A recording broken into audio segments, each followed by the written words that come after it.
Welcome to Pratap classes. दोस्तों, Pratap classes के YouTube channel पर आपका स्वागत है। आज है 27 अगस्त 2025 और 27 अगस्त 2025 के जितने भी इंडिया और वर्ल्ड के जो करंट अफेयर्स के क्वेश्चन बनते हैं, आज उनका अपने डिस्कशन करेंगे। पूरा वीडियो ध्यान से देखना और लास्ट में आपसे क्वेश्चन पूछूंगा जिनके जवाब आपको कमेंट बॉक्स में देना होगा। आज अपने पढ़ेंगे 68वां राष्ट्रमंडल संसदीय सम्मेलन बारबाडोस में आयोजित होगा। Gaganyaan mission integrated air drop test का परीक्षण किया गया और नॉर्थ ईस्ट यूनाइटेड एएफसी ने 134वें डोरंड कप का खिताब जीता है। इनकी आज हम चर्चा करेंगे पूरे लेटेस्ट न्यूज़ के साथ में। डेली आपको सुबह ये करंट अफेयर्स की क्लास आपको मिलती है और ये class bank, UPSC, SSG, RS, railway, video, कोई भी एग्जाम हो सभी के लिए क्लास आपके लिए बहुत ही गजब की क्लास है। करते हैं स्टार्ट आज की क्लास। सभी साथी एक बार करेंगे सेशन को लाइक शेयर। सभी साथियों को प्यार भरा नमस्कार, गुड मॉर्निंग। और आज है 27 अगस्त को बना रहे हैं गणेश चतुर्थी, तो सभी साथियों को गणेश चतुर्थी की बहुत बहुत शुभकामनाएं। इसी के अवसर पर गणेश जी की जो शुरुआत है वो हर काम से गणेश जी के साथ होती है। तो करते हैं स्टार्ट आज की क्लास। सभी साथी एक बार करेंगे सेशन को लाइक शेयर। सभी साथियों को प्यार भरा नमस्कार, गुड मॉर्निंग। सबसे पहले हम करेंगे कल के क्वेश्चनों को रिवाइज। कल हमने पढ़ा श्रीनगर में आयोजित खेलो इंडिया वाटर स्पोर्ट्स फेस्टिवल में किस राज्य ने 10 स्वर्ण पदक सहित कुल 18 पदक जीते। मध्य प्रदेश ने डीआरडीओ द्वारा एकीकृत हवाई रक्षा हथियार प्रणाली का पहला उड़ान परीक्षण किस राज्य के तट से किया गया। उड़ीसा। 28वां राष्ट्रीय ई गवर्नेंस सम्मेलन किस स्थान पर और कब आयोजित किया जाएगा। विशाखापट्टनम, आंध्र प्रदेश, 22 से 23 सितंबर 2025। मीराबाई चानू ने कॉमनवेल्थ चैंपियनशिप 2025 में कुल कितना भार उठाकर गोल्ड मेडल जीता।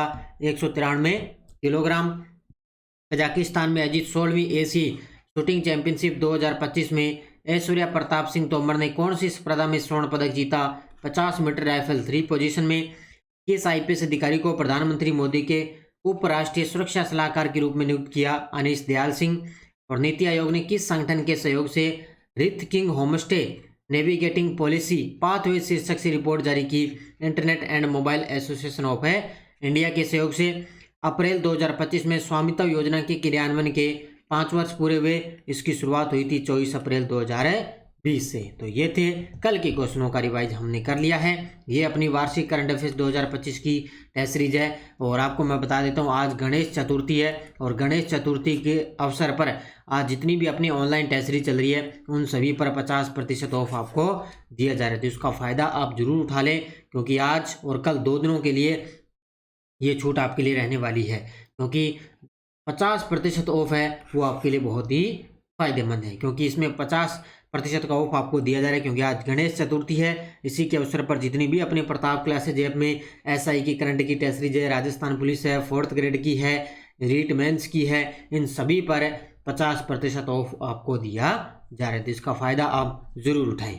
करते हैं स्टार्ट आज की क्लास। सभी साथी एक बार कर दें सेशन को लाइक शेयर।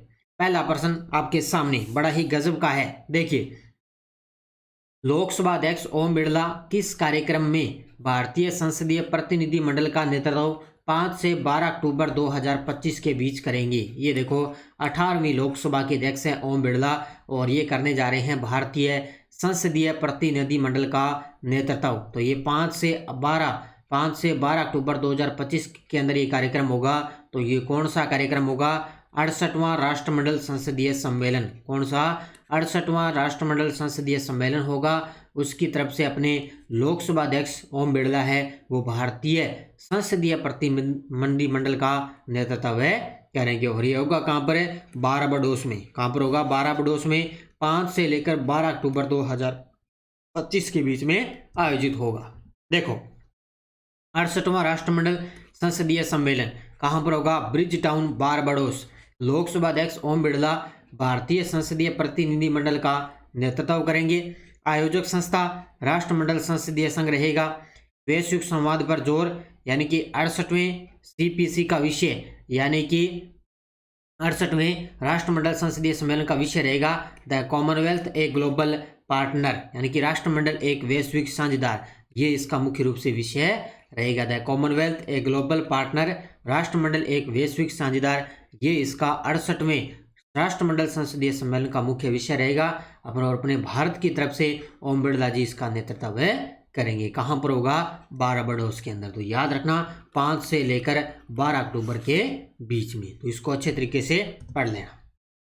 भारतीय अंतरिक्ष अनुसंधान संगठन इसरो ने गगनयान मिशन के अंतर्गत कौन सा महत्वपूर्ण परीक्षण सफलतापूर्वक पूरा किया है? ये देखो आपके सामने तस्वीर में गगनयान मिशन का अलग अलग चरण चल रहे हैं। इसका मुख्य छोटे छोटे परीक्षण किए जा रहे हैं। भी हाँ, अच्छे तरीके से तैयार हो रहा है। हमारा परीक्षण बिल्कुल सही चल रहा है। सब कुछ देख रहे हैं, क्योंकि टारगेट है कि 2035 तक भारत का अंतरिक्ष में अंतरिक्ष स्टेशन बनाना, और 2040 तक भारत का टारगेट है कि चंद्रमा पर एक व्यक्ति को उतारना। ये टारगेट रखा है। तो अभी ये किया है इंटीग्रेटेड एयर ड्रॉप टेस्ट का इसका परीक्षण किया गया है, यानी कि गगनयान मिशन है उसके लिए इंटीग्रेटेड एयर ड्रॉप टेस्ट का परीक्षण किया गया है। उत्तर होगा ऑप्शन नंबर सी। तो गगनयान मिशन IADT-1 परीक्षण स्थल श्रीहरिकोटा आंध्र प्रदेश से। प्रमुख सहयोग वायुसेना, DRDO और नौसेना और तटरक्षक बल के सहयोग से यह परीक्षण किया गया है। इस परीक्षण का नाम इंटीग्रेटेड एयर ड्रॉप टेस्ट है। इसका शॉर्टकट में नाम है AIDT-1। उद्देश्य गगनयान मिशन के लिए विकसित पैराशूट आधारित मंदन प्रणाली की कार्यक्षमता को मान्य करना। और केंद्रीय मंत्री डॉक्टर जितेंद्र सिंह ने पुष्टि की है कि HLVM-3 का विकास और ग्राउंड टेस्ट पूरा हो चुका है, यानी कि धीरे धीरे इसका विकास पूरा हो चुका है, धीरे धीरे होने जा रहा है। क्योंकि 2027 तक ये टारगेट रखा है कि गगनयान मिशन को लॉन्च किया जाएगा। 2027 तक अभी तक टारगेट रखा है इन्होंने भी, 2027 तक हम इस गगनयान मिशन को लॉन्च कर देंगे। और 2027 में ये भी टारगेट रखा है कि हम चंद्रयान 4 को भी लॉन्च करेंगे। तो इनको अच्छे तरीके से पढ़ लेना भी। नॉर्थ ईस्ट यूनाइटेड AFC ने 134वें डुरंड कप फाइनल में किस टीम को हराकर लगातार दूसरा खिताब जीता है? ये देखो आपके सामने तस्वीर में 134वां डुरंड कप। ये है फुटबॉल से संबंधित। डुरंड कप किससे संबंधित है? फुटबॉल से संबंधित है। और अभी इसका आयोजन हुआ है कोलकाता के अंदर। कहाँ पर हुआ है? कोलकाता में इसका आयोजन हुआ है। तो ये जीता है नॉर्थ ईस्ट यूनाइटेड AFC ने 134वां डुरंड कप जीत लिया। किसको हराकर? ये रहा है डायमंड हार्बर AFC को। किसको हराकर है? डायमंड हार्बर AFC को हराकर 134वां डुरंड कप जीता है। देखो टूर्नामेंट 134वां डुरंड कप फाइनल जीतने वाली team north east United AFC, हारने वाली टीम डायमंड हार्बर AFC। तो 6-1 से इनको हराया। इसके अलावा नॉर्थ ईस्ट यूनाइटेड ने लगातार दूसरा डुरंड कप ये खिताब जीता है। लगातार दूसरी बार जीत लिया, क्योंकि इससे पहले भी 133वां जीता था और अब की बार 134वां भी जीत लिया। और 25 वर्षों में खिताब बचाने वाली पहली टीम बनी है। और फाइनल हुआ विवेकानंद युवा भारतीय क्रीड़ांगन कोलकाता के अंदर, इसका फाइनल खेला गया था। तो याद रखना फुटबॉल से संबंधित है। तो नॉर्थ ईस्ट यूनाइटेड AFC ने 134वां डुरंड कप जीता है। केंद्रीय गृह मंत्री अमित शाह जी ने किस ऐतिहासिक अवसर पर दिल्ली विधानसभा में आयोजित अखिल भारतीय अध्यक्ष सम्मेलन का उद्घाटन किया है? गजब का प्रश्न है। ये जितने भी सम्मेलन ना, इनको गजब तरीके का पढ़ लेना। तो गृह मंत्री अमित शाह जी ने किस अवसर पर दिल्ली विधानसभा में आयोजित अखिल भारतीय अध्यक्ष सम्मेलन का उद्घाटन किया? तो किस अवसर पर ये किया है? विठल भाई पटेल के केंद्रीय विधानसभा के प्रथम निर्वाचित भारतीय अध्यक्ष बनने के 100 वर्ष पूरे होने के उपलक्ष्य पर। यानी कि जो विठल भाई पटेल है, उनको क्या है, केंद्रीय विधानसभा के ये प्रथम निर्वाचित भारतीय अध्यक्ष बने थे उस समय, और अभी इनके 100 वर्ष पूरे हुए हैं। तो उसी के उपलक्ष्य पर अमित शाह जी ने अखिल भारतीय अध्यक्ष सम्मेलन का उद्घाटन किया है। कहाँ पर किया है? नई दिल्ली के अंदर। ये गजब का प्रश्न है भी। देखो कार्यक्रम का उद्घाटन गृह मंत्री अमित शाह जी ने कार्यक्रम का उद्घाटन किया। आयोजन स्थल दिल्ली विधानसभा में इसका आयोजन किया गया। कार्यक्रम का स्वरूप 2 दिवसीय ये सम्मेलन हुआ। और अवसर इस सम्मेलन का आयोजन स्वतंत्रता सेनानी विठल भाई पटेल के केंद्रीय विधानसभा के प्रथम निर्वाचित भारतीय अध्यक्ष बनने के 100 वर्ष पूरे होने के उपलक्ष्य में इस सम्मेलन का उद्घाटन किया गया है। ये सम्मेलन है और इसको अच्छे तरीके से पढ़ लेना। Association for democratic reforms ADR के नवीनतम विश्लेषण के अनुसार भारत में किस मुख्यमंत्री पर सबसे अधिक आपराधिक मामले दर्ज हैं? ये न्यूज़ तो काफ़ी दिनों से चल रही है और आपने देखा होगा कि एक नया जो कानून बनने आ जा रहा है। अभी हाल ही में ADR की रिपोर्ट आई है, उसके अकॉर्डिंग देखें तो भारत में किस मुख्यमंत्री पर सबसे अधिक आपराधिक मामले हैं? तो वो है रेवंत रेड्डी, तेलंगाना के CM। ये रेवंत रेड्डी तेलंगाना कांग्रेस पार्टी के नेता हैं रेवंत रेड्डी, तेलंगाना के सीएम हैं और इन पर सबसे अधिक आपराधिक मामले दर्ज हैं। क्योंकि अब जो एक नया नियम बनने जा रहा है, अमित शाह जी ने कहा एक टारगेट नियम बनने जा रहा है, 30 दिनों का टारगेट है ये। अगर 30 दिन यानी कि कोई भी सीएम है, चाहे कोई मंत्री है, चाहे प्रधानमंत्री है, अगर वो पद पर है और 30 दिन तक है उस पर कोई मतलब आपराधिक मामला चल रहा है ना, तो उसको क्या है अपने पद से इस्तीफा दिया जाएगा। वो खुद अपने पद से इस्तीफा देगा या उसको बर्खास्त किया जाएगा, ये टारगेट रखा है। और अब देखो सबसे अधिक जो आपराधिक मामले हैं वो रेवंत रेड्डी तेलंगाना पर सबसे ज़्यादा है। ये नियम बन रहा है। अब एडीआर रिपोर्ट 2025 मुख्यमंत्रियों पर आपराधिक मामले, भारत के 30 में से 12 मुख्यमंत्री आपराधिक मामलों का सामना कर रहे हैं, 40%। यानी कि जो वर्तमान में ना, वर्तमान में 30 में से 12 मुख्यमंत्री आपराधिक मामलों का सामना कर रहे हैं। प्रधानमंत्री, मुख्यमंत्री और मंत्रीगण को 30 दिनों से अधिक जेल की सजा होने पर पद से हटाया जा सकेगा। यानी कि अगर जैसे वर्तमान में कोई मुख्यमंत्री है उसको सजा हो गई, सीएम पद पर है उसको सजा हो गई, अगर वो 30 दिन से ज़्यादा वो जेल में रह रहा है ना, तो उसको पद से हटाया जाएगा और उसको मुख्यमंत्री पद से हटाया जाएगा। ये नियम बन रहा है। और सबसे अधिक मुख्यमंत्री वाले मामले हैं वो रेवंत रेड्डी तेलंगाना के 89 मामले देश में सबसे अधिक है। और 2 नंबर पे है MK स्टालिन तमिलनाडु के, इन पर है 47 मामले। तो ये याद रखना अच्छे तरीके से। कौन सा देश आधिकारिक रूप से इंटरनेशनल बिग कैट अलायंस का संस्थापक सदस्य बन गया है? तो बिग कैट अलायंस के रूप में तो आप जानते हो ये बन चुका है नेपाल। कौन सा देश है बिग कैट अलायंस का संस्थापक सदस्य बन गया है? नेपाल देश। और आपको पता है इसका वही भारत के अंदर वर्तमान में अध्यक्ष देखें तो कौन है? भूपेंद्र यादव। कौन है इसका अध्यक्ष बनाया गया? भूपेंद्र यादव को। तो इंटरनेशनल बिग कैट अलायंस, इसका स्थापना का उद्देश्य बड़ी बिल्लियों की 7 प्रजातियों और उनके आवासों के संरक्षण के लिए एक अंतर्राष्ट्रीय गठबंधन है।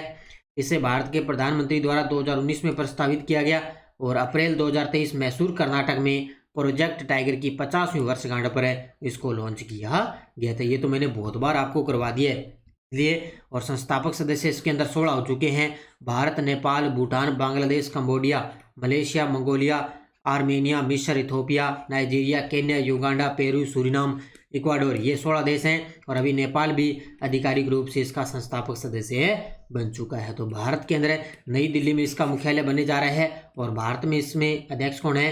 भूपेंद्र यादव, जो अपने वन और जलवायु परिवर्तन मंत्री है, वो वर्तमान में इसके अध्यक्ष हैं। जून 2025 में प्रधानमंत्री सुरक्षित मातृत्व अभियान के 9 वर्ष पूरे हो गए हैं। इसकी शुरुआत कब हुई थी? ये देखो आपको मैं डेली एक योजना करवा रहा हूँ। 3 योजना कंप्लीट हो चुकी है और आज अपनी 4 नंबर की योजना आ चुकी है। जून 2025 में प्रधानमंत्री सुरक्षित मातृत्व अभियान के 9 वर्ष पूरे हो चुके हैं। इसकी शुरुआत हुई थी 9 जून 2016 को। कब हुई थी? 9 जून 2016 को इसकी शुरुआत हुई थी। तो प्रधानमंत्री सुरक्षित मातृत्व अभियान उद्घाटन प्रधानमंत्री मोदी द्वारा। इसकी शुरुआत 9 जून 2016 को। नोडल मंत्रालय स्वास्थ्य और परिवार कल्याण मंत्रालय इसका विभाग है। उद्देश्य इसका हर महीने की 9 तारीख को सभी गर्भवती महिलाओं को निःशुल्क, सुनिश्चित, व्यापक और गुणवत्तापूर्ण प्रसव पूर्व देखभाल प्रदान करना है। इनकी 9 तारीख को सभी जो गर्भवती महिलाएं हैं उनको निश्चित रूप से उनकी देखभाल करना, उनका व्यापक गुणवत्तापूर्ण प्रसव पूर्व देखभाल करना, ये इसका मुख्य रूप से उद्देश्य है। तो कौन सी? प्रधानमंत्री सुरक्षित मातृत्व अभियान।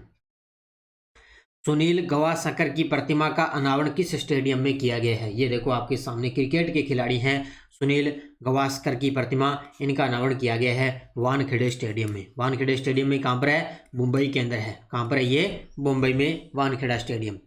तो मुंबई क्रिकेट संघ की ऐतिहासिक पहल 23 अगस्त 2025, स्थान वानखेड़े स्टेडियम मुंबई में। उद्देश्य भारतीय क्रिकेट के दिग्गजों को सम्मान देना और पूर्व भारतीय कप्तान सुनील गावस्कर की प्रतिमा का अनावरण किया गया और साथ ही शरद पवार क्रिकेट संग्रहालय का उद्घाटन किया गया है। ये चीज़ें थोड़ी सी ध्यान में रख लेना भाई। पूर्व भारतीय कप्तान सुनील गावस्कर की प्रतिमा का अनावरण और शरद पवार क्रिकेट संग्रहालय का उद्घाटन किया गया है। कहाँ पे? वानखेड़ा स्टेडियम मुंबई के अंदर। ये चीज़ें आपको अच्छे तरीके से पढ़नी है क्योंकि यहाँ से प्रश्न अच्छे तरीके से बन सकता है। अब देखो आपके सामने 1 लाइनर करंट। पहला है न्यू डेवलपमेंट बैंक NDB ने राजीव रंजन को उपाध्यक्ष मुख्य जोखिम अधिकारी नियुक्त किया है, यानी कि न्यू डेवलपमेंट बैंक NDB है, उसने राजीव रंजन को उपाध्यक्ष यानी कि मुख्य जोखिम अधिकारी नियुक्त किया है। दूसरा है IMD ने स्मार्ट सिटी इंडेक्स 2025 जारी किया, जिसमें स्विट्जरलैंड के ज्यूरिक और नाया के ओस्लो शहर को दुनिया के सबसे स्मार्ट शहर बन चुके हैं। एक तो स्विट्जरलैंड का ज्यूरिक और ओस्लो शहर है वो दुनिया के सबसे स्मार्ट शहर बन चुके हैं। ये दोनों के दोनों अच्छे तरीके से पढ़ लेना, वन लाइनर करंट है। और ये टेलीग्राम ग्रुप है, कोई सूचना, कोई लिंक, कोई नोटिफिकेशन सब आपको टेलीग्राम पे सूचना मिल जाती है। पिछले वीडियो का क्वेश्चन क्या था, ईरान ने सस्टेनेबल पावर 1404 मिसाइल अभ्यास कहाँ किया? ये किया है ओमान की खाड़ी के अंदर। बहुत सारे विद्यार्थियों ने बड़े गजब के जवाब दिए, उन सभी को बहुत बहुत शुभकामनाएं। मैंने सभी के कमेंट जरूर देखे और आज आपको मैं बता देता हूँ, आज छूट चल रही है अभी 50% की इसमें गणेश चतुर्थी पर, ठीक है। तो ये आप इसका फ़ायदा आप जरूर उठा लेना। अब देखो क्वेश्चन फॉर यू, 2 सितंबर 2025 को किस स्थान पर सेमिकॉन इंडिया 2025 के चौथे संस्करण का उद्घाटन किया जाएगा? नई दिल्ली, प्रगति मैदान, विज्ञान भवन नई दिल्ली, इंडिया हैबिटेट सेंटर नई दिल्ली, यशोभूमि नई दिल्ली के अंदर। कौन करेंगे? प्रधानमंत्री मोदी जी। इसका जवाब आपको कमेंट बॉक्स में देना है। ये थी आज की अपनी क्लास। इसके अलावा ये अपनी SI की टेस्ट सीरीज चल रही है, इस पर छूट चल रही है। ये रीट मेंस SST की टेस्ट सीरीज है, इस पर भी आज आपके लिए ऑफ रहेगा 50%। इसके अलावा ये 4th ग्रेड की बुक है, कर्मचारी चयन बोर्ड ने जितने भी पुराने पेपर करवाए हैं अब तक, ये सारे पेपर PDF अपलोड हैं। और 2nd ग्रेड के फर्स्ट पेपर की भी अपलोड है, ये भी आप ले सकते हो, RPSC ने जितने भी करवाए हैं। इसके अलावा ये 4th ग्रेड और वाहन चालक की टेस्ट सीरीज चल रही है, इस पर भी 50% ऑफ आपको दिया जा रहा है। तो ये ज्वाइन कर लेना, प्रताप क्लासेस का एप्लीकेशन है डाउनलोड करके। तो ये थी आज की अपनी क्लास। सभी साथी करेंगे वीडियो को जाते जाते लाइक शेयर। धन्यवाद। जय हिंद, जय भारत, जय राजस्थान।